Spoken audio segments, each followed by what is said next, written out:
Els alcaldes de Viladecans, Gavà, Alcalá de Henares i Alcalá de Guadaira sumen els seus esforços per donar suport als treballadors de Roca.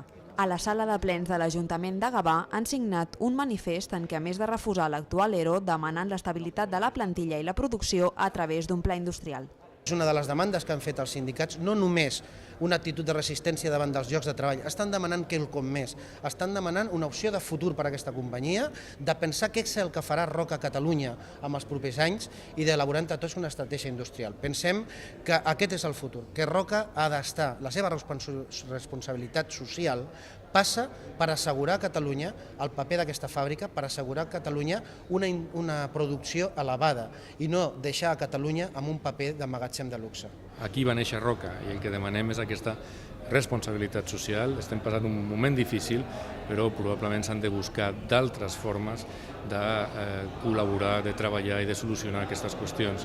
Competitivitat, pla d'empresa, recolzament als treballadors. En definitiva, aquesta fórmula a les ciutats, als alcaldes no ens agrada.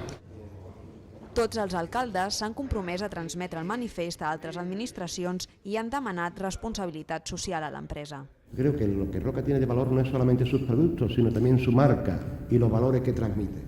Cuando uno ve su página web dice Roca es progreso, bienestar, Roca es innovación, diseño y sensibilidad, dice la página web.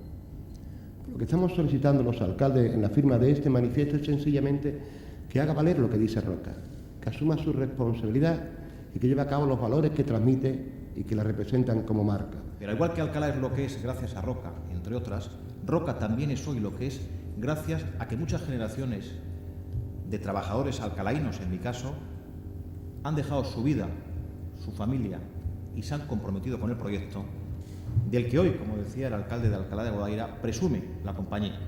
Nosotros lo que pedimos es que, al igual que entonces utilizaron a los trabajadores, hoy no pueden dejar en la estacada a lo más importante que tiene, a la principal riqueza que tiene la empresa, que es la fuerza y el valor de sus recursos humanos.